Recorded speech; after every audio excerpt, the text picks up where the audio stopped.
My name is Lisa Budzinski-Ezel, and I'm the Federalist Society's Vice President for our Lawyers Chapters.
My name is Lisa Budzinski-Ezel, and I'm the Federalist Society's Vice President for our Lawyers Chapters.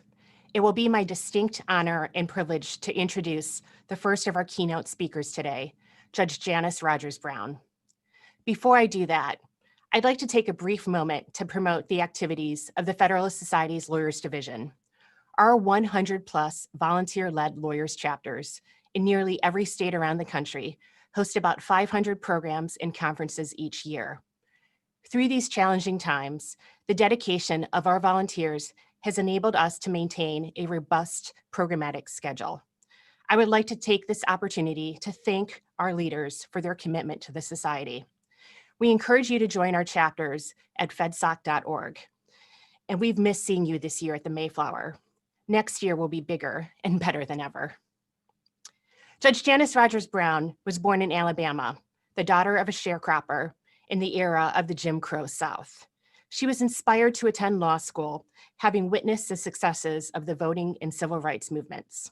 She moved to California, graduating from the UCLA School of Law and California State University, Sacramento. She served several distinguished roles in state government before her appointment to the state appellate bench and then the California Supreme Court, where she served until her nomination and eventual confirmation to the U.S. Court of Appeals for the D.C. Circuit. She served with great honor and distinction until her retirement from the bench in 2017. Judge Brown received the Bradley Prize in 2019. She served as a jurist in residence at Berkeley Law School and is on the board of trustees for the Calvin Coolidge Presidential Foundation. Throughout her career, the Constitution has remained at the center of Judge Brown's life. She vigorously defended the rule of law, limited government, and structural restraints to check governmental power during her time on the bench. And she remains steadfastly dedicated to these principles now through her writings and her speaking engagements. She is one of the strongest and most passionate defenders of civil and economic liberty. And she is a role model for a generation of young lawyers who have clerked for her and who have been inspired by her life story. We are so grateful she has joined us today for her remarks entitled, "A Love Letter to the Late, Great American Republic." Thank you, Lisa, and welcome to everyone who has joined us. I'm really honored to be here with you, even if it is only remotely. I'm going to do something that I don't usually do, which is I'm going to talk a little bit about me and my feelings. This speech is called A Love Letter to the Late, Great American Republic. And I wrote it because I am a mad Black woman. I mean that in both senses of the term. I am angry, and recent events have made me a little crazy. My heart is filled with anguish because what Lincoln rightly identified as the last best hope of Earth is being carelessly kicked to the curb. 1970, 1984, 1989, years shift and blend in my head like the colors of a kaleidoscope. In 1970, Gil Scott-Heron recorded a song that quickly became the anthem of the Black Power movement. The revolution will not be televised. That same year, the Flip Wilson Show debuted. The show was wildly popular because, as Mel Watkins put it, Wilson had the talent to make Blacks laugh without anger and whites laugh without guilt.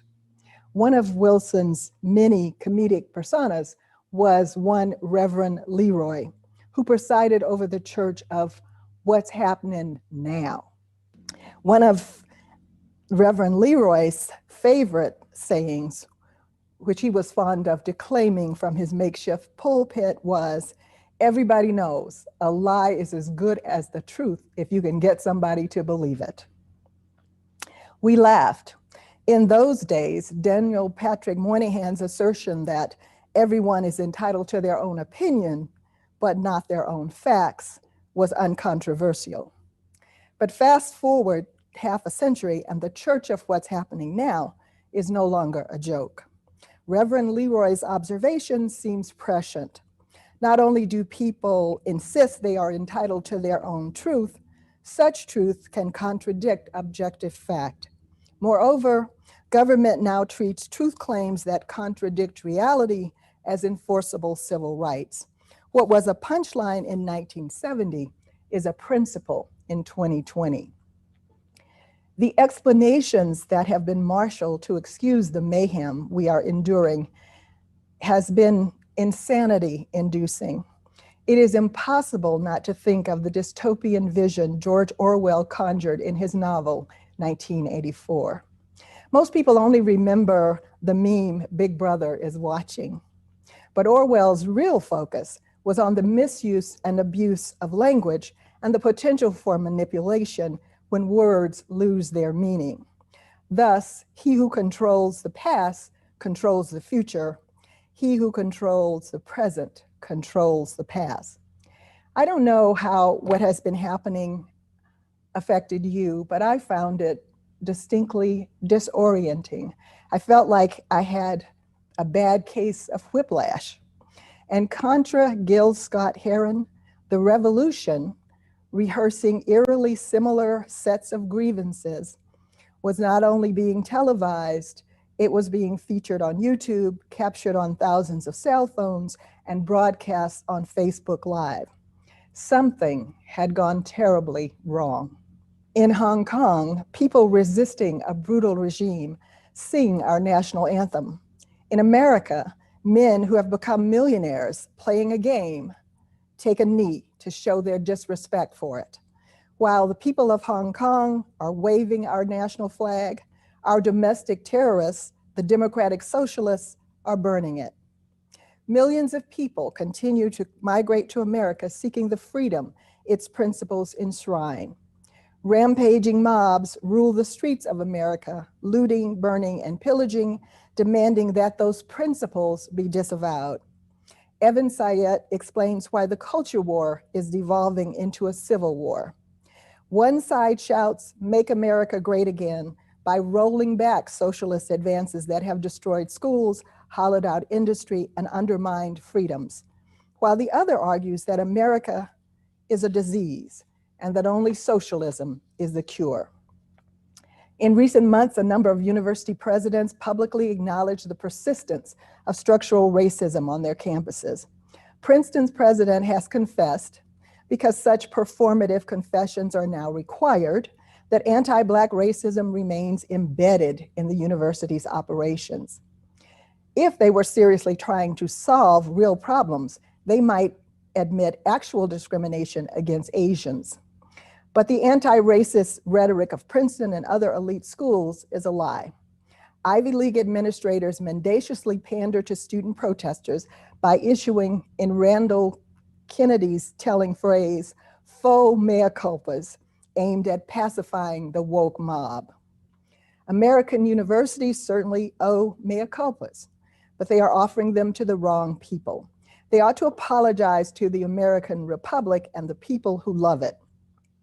There might not be a mob to placate if American universities had taken their role as the gatekeeper of serious academic work and objective pedagogy seriously.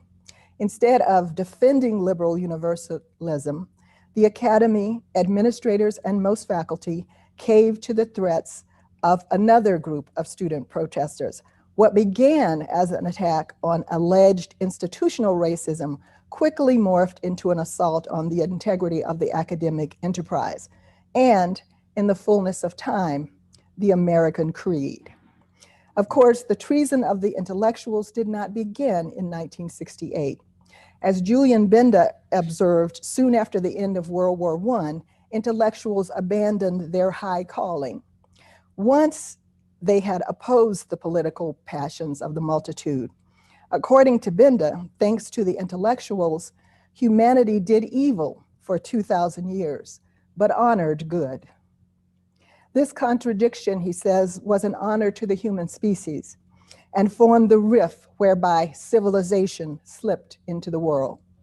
Needless to say, once intellectuals decided to be in the business of organizing political hatreds, the recrudescence of barbarism was inevitable. However, the mythology of Western oppression, of perpetual systemic racism on which the mobocracy relies to justify the socialist assault on America can be traced directly from the abandonment of academic standards in the late 60s through the rise of critical theorists in the 1990s. What Pluckrose and Lindsay describe as the postmodern turn in critical theory, a rejection of Enlightenment values, particularly objective knowledge, universal truth, science, or evidence more broadly, as a method for obtaining objective knowledge, the power of reason, the ability to communicate straightforwardly via language, a universal human nature, and individualism pave the way for a poisonous subjectivism. What came to be known as social justice scholarship is not scholarship at all. It is activism by another name. Teaching is no longer about helping students to think for themselves. Teaching is deemed a political act, and the only acceptable politics is identity politics as defined by social justice and its theory. Now, tenured radicals can openly declare themselves to be activists and teach activism in courses that require students to accept the ideological basis of social justice as true. The civil rights movement sought justice for all, but social justice is not to be conflated with the justice claims of authentic civil rights. Indeed, applied postmodernism, activism, political correctness, and more recently, the cancel culture arrived on the scene just as legal equality had largely been achieved, and anti-racist, feminist, and LGBT activism began to produce diminishing returns. Thus, ideological indoctrination has forcefully supplanted the search for truth, a result that has led to the closing and coddling of the American mind. When the Black entrepreneur and commentator Camille Foster offered an impassioned defense of free speech at Rutgers, he was repeatedly interrupted by the audience chanting, "Black Lives Matter." When Foster finally asked, "Do facts matter?" his interlocutor responded, "Don't tell me about facts. I don't need no facts."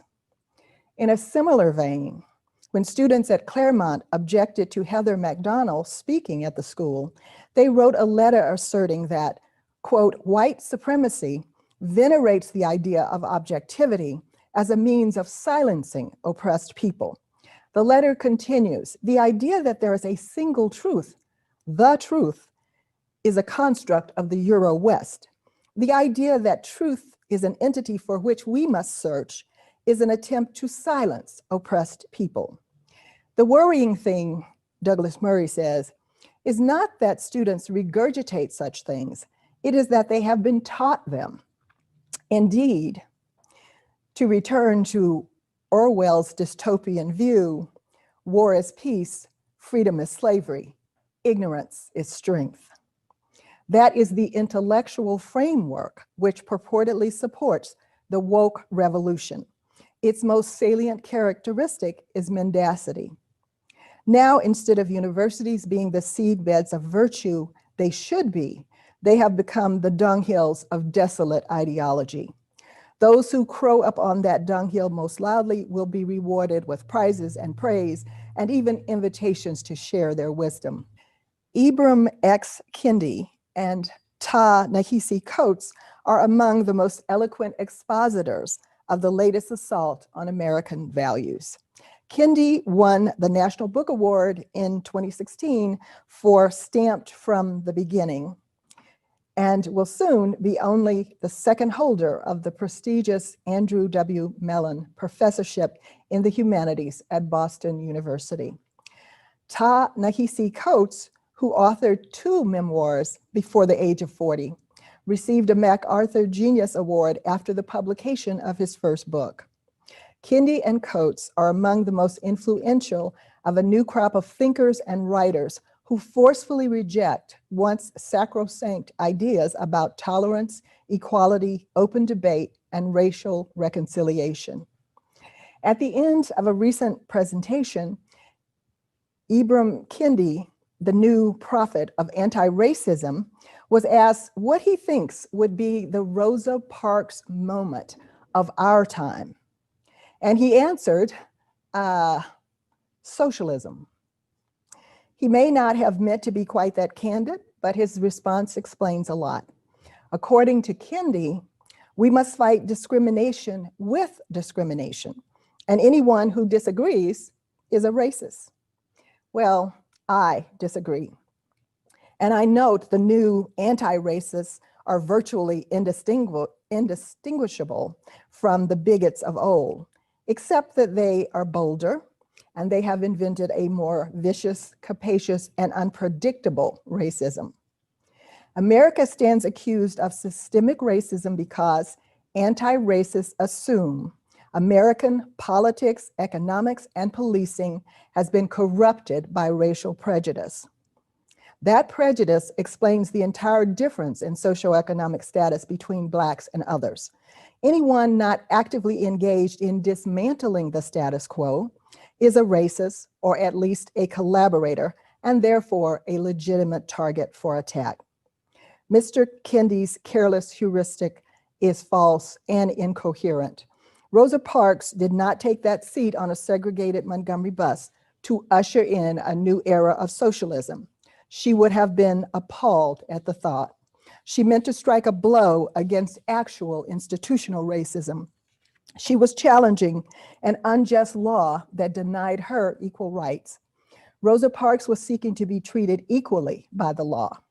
Mr. Kendi contends the goal of assimilation is racist. Racism is now less a description of actual conduct and more of a powerful disciplinary tool that can be used to bend others to the contours of the woke will.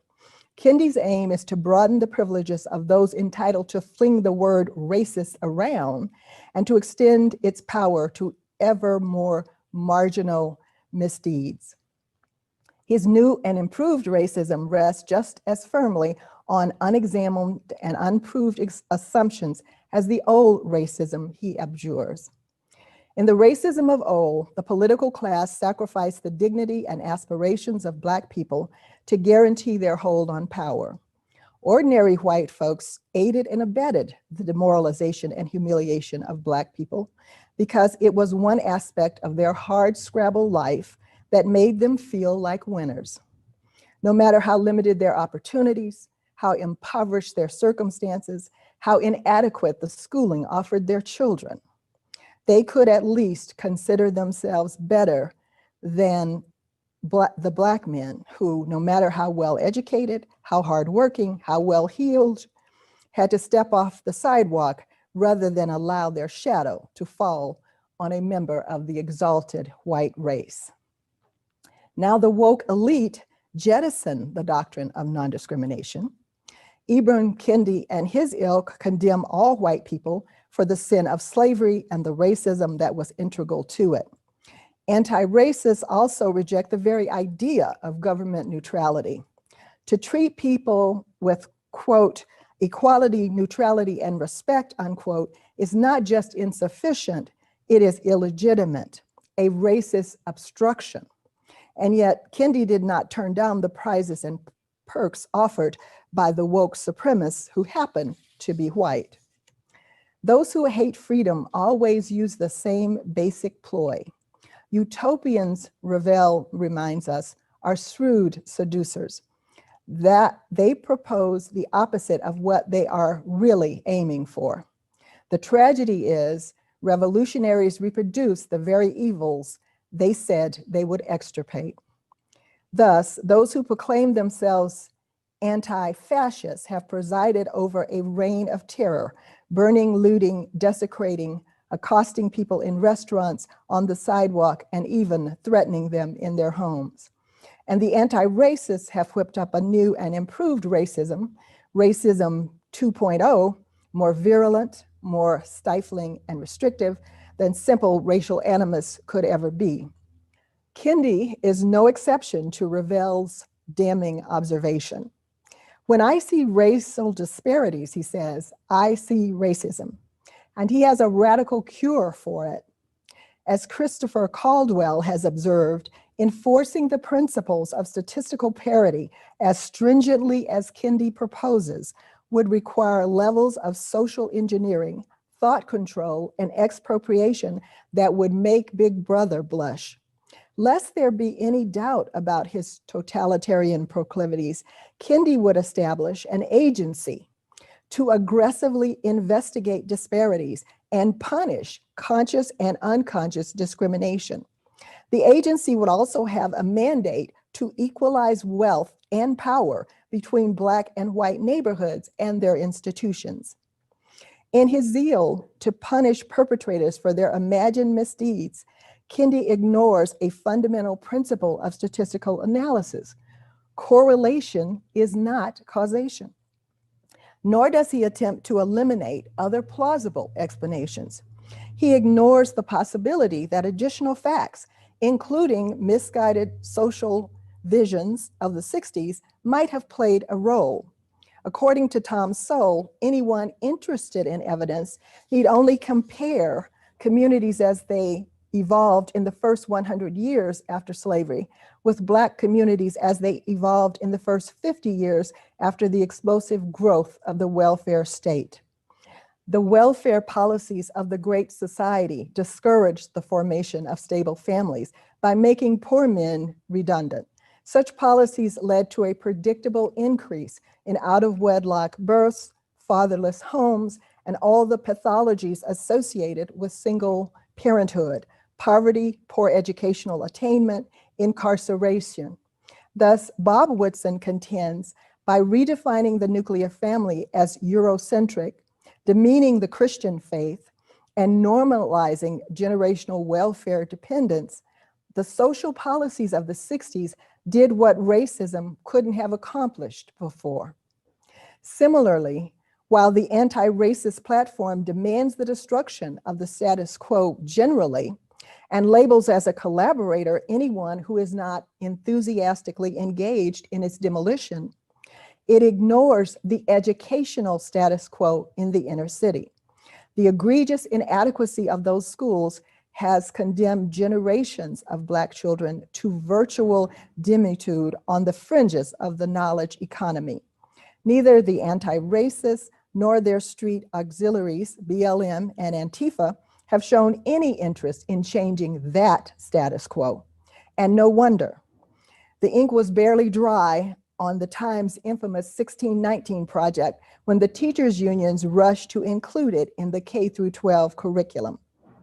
The woke mob's silence on the critical issue of educational parity makes it abundantly clear that their alleged concern for the oppressed is entirely phony. The BLM Manifesto reads like a guidebook for the continuing immiseration of poor Black people. In addition to destroying the traditional family, a task they arrive at about 60 years too late, BLM proposes to dismantle the juvenile justice system. It is unclear how the community will benefit from an innovation that will make it even more difficult for urban schools to maintain the level of order and discipline necessary to learning. Additionally, BLM opposes jail time for convicted criminals and supports no bail initiatives, which ensure that offenders, even those arrested for violent crimes, will not be held more than a few hours. And after unleashing this plague of criminal opportunists on defenseless communities of women and children, BLM would defund and dismantle urban police forces. It is highly unlikely that residents in urban neighborhoods favor this initiative. They know that in the absence of aggressive police intervention, the negative pathologies of the ghetto will increase exponentially. The suffering that would result from this ill-advised initiative will outweigh the harm inflicted by police confrontations that end violently. As some of these incidents admittedly are, no one thinks the treatment of George Floyd was justified. Neither the forces of law and order nor the American Republic are so incorrigibly unjust, racist, and in need of radical transformation as the distortions of digital media would suggest. In fact, multiple recent studies find no racial disparities in police use of deadly force. The odds of an unarmed Black person being shot by police appear to approximate his chance of being struck by lightning. I know that's hard to believe because it seems that that's all we see. But significantly, BLM has no interest in reducing violence that cannot be used to indict the system.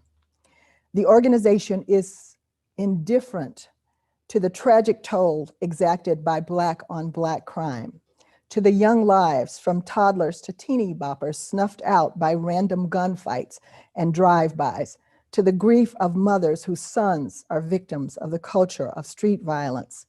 Those Black lives don't matter, nor do the dreams and hopes of Black entrepreneurs whose businesses are destroyed, even though that's their life's work.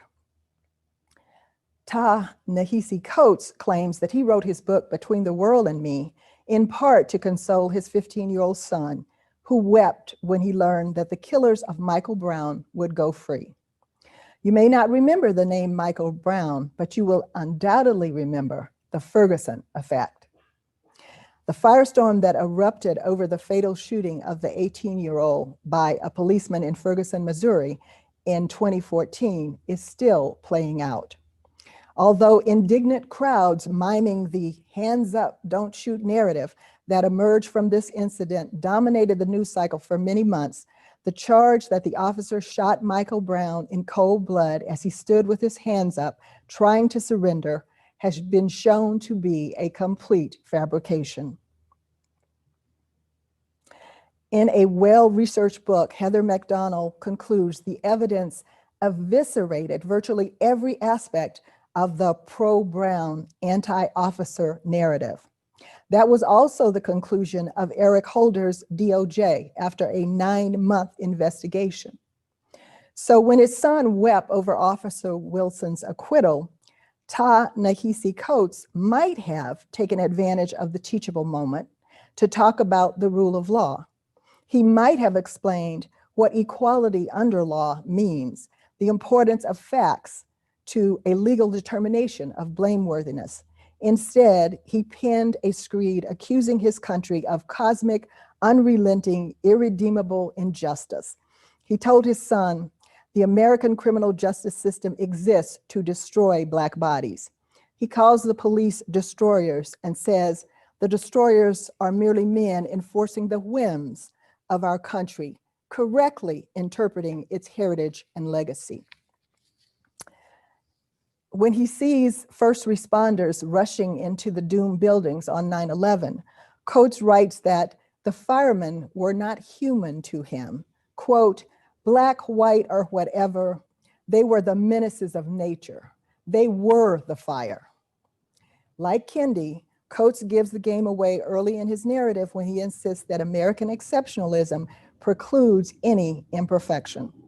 If America believes itself to be the greatest and noblest nation ever to exist, it cannot plead mortal error.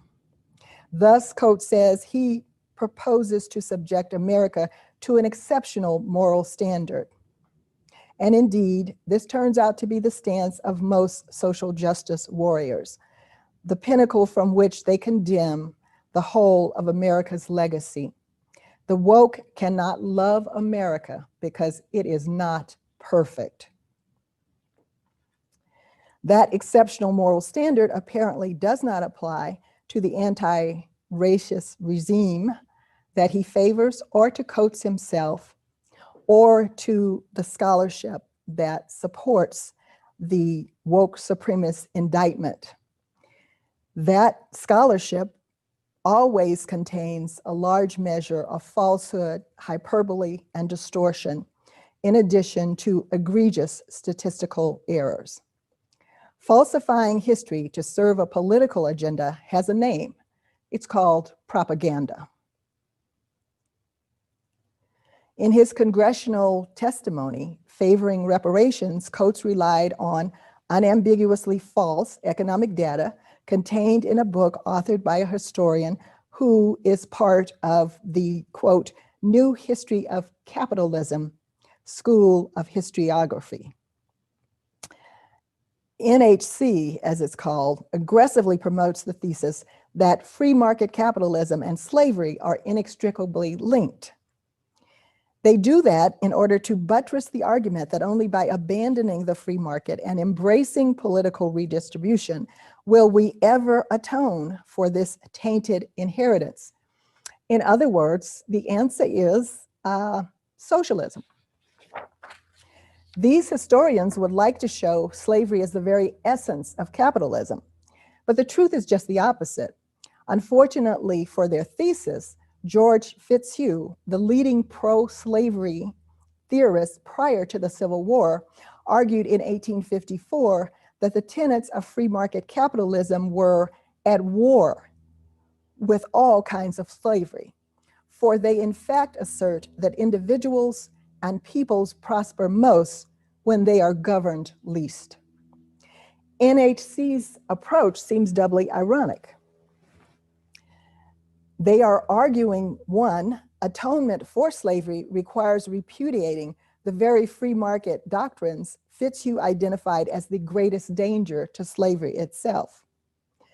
But two, they are trying to show that socialism is the obvious answer to the wickedness of capitalism, when socialism is not merely tied to slavery by the kinds of tenuous threads of dubious revisionist historical claims that they have found. Socialism is slavery. To quote Fitzhugh again, slavery is a form and the very best form of socialism.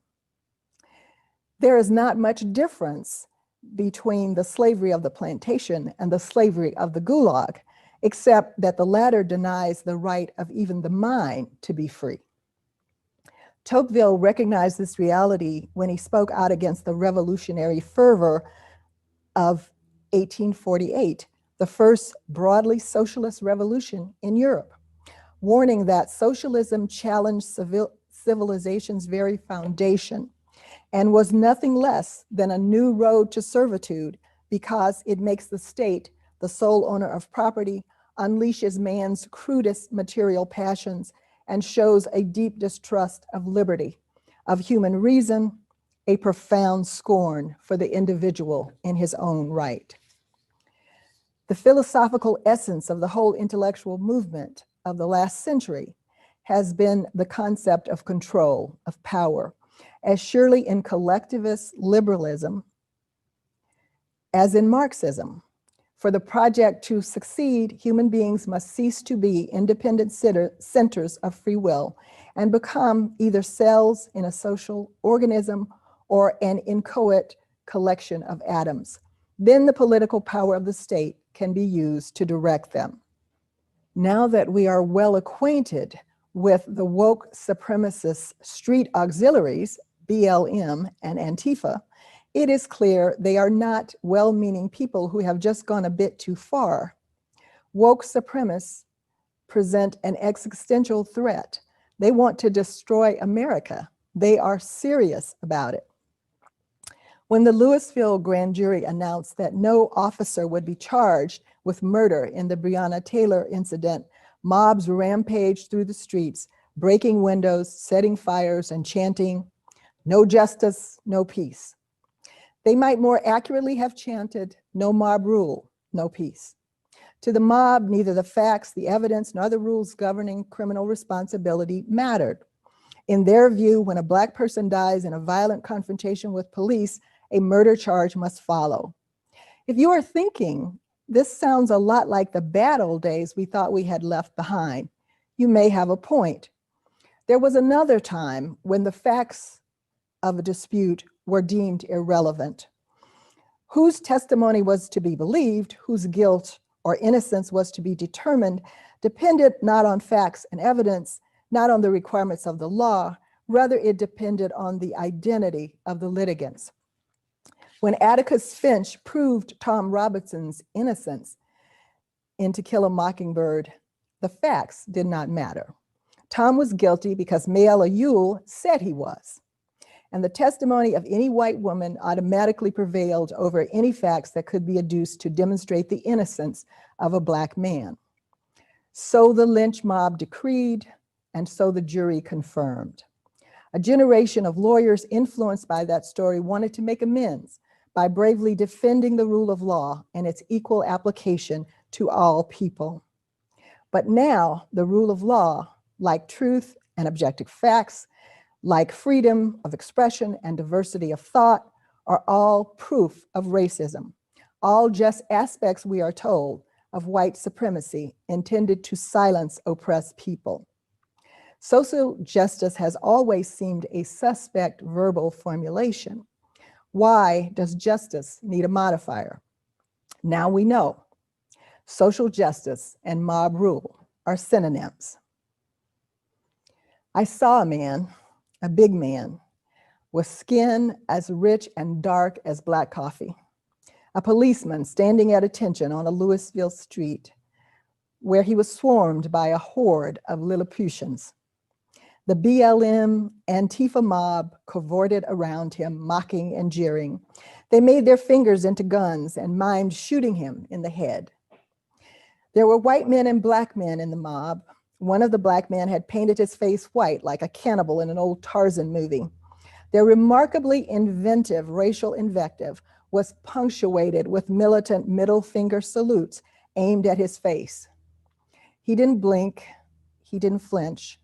He looked beyond them, his face impassive, his far-seeing gaze perhaps fixed on that mirage, that ever-receding dream of equality he once thought his service might fulfill. Wasn't it just last year that we thought the inclusion of Black officers in major urban police forces was a triumph of diversity? I didn't know any of those protesters, but the mobocratic spirit constantly reappears. They were there in 1963 when the fire hoses were turned on school children in Birmingham. They were laughing and cheering, waving Confederate flags. In 1965, there was a mob on the far side of the Edmund Pettus Bridge, urging deputies on horseback to ramp up the attack on marchers who had already been subdued by tear gas. In 1960, Ruby Bridges made that long walk to the door of a New Orleans elementary school, while the mob, held at bay by an escort of federal marshals, screamed racial epithets and tried to pelt her with eggs. For the media to pretend that what we have seen in the last year has been peaceful protests is a travesty. To compare Antifa and BLM operatives with the conscientious, courageous, nonviolent civil rights protesters of the early 60s is to demean the movement of which they were a part. To characterize the actions of Rosa Parks, Ruby Bridges, and Arthurine Lucy as a prelude to socialism is a stunning betrayal. In the 60s, peaceful protesters demonstrated against institutional racism in support of constitutional norms. In 2020, raging mobs took to the streets to support systemic racism in derogation of the rule of law. When Janice Kelsey, who was part of Birmingham's Children's Crusade in 1963, wrote about that experience, she entitled her memoir, "I Woke Up This Morning with My Mind on Freedom." This line paraphrases a hymn that declared, "I woke up this morning with my mind stayed on freedom." And that itself is a paraphrase of a hymn about Jesus. Ms. Kelsey is very clear that what she and other marchers fought for is not what protesters seek today. She said, "I wasn't after special rights or privileges for me or my people. I wasn't after a job or school admission quotas. I just wanted a chance to live my life as an American citizen." We fought to have this country act according to the truth of the Declaration of Independence, that all men and women, including men and women of color, were and are created equal and should have equal protection under the law of our land.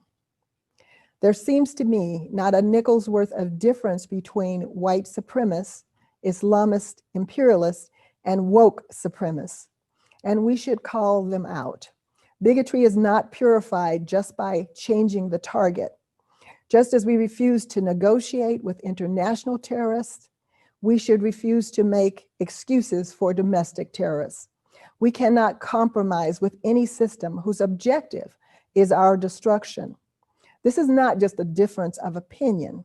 The question is whether the regime of freedom that was founded here can survive the relentless enmity of the slave mentality. The spirit of American liberty, a creed dedicated to limited government, free men, and free markets, represents the only anti-utopian tradition to survive in modern times. I love America.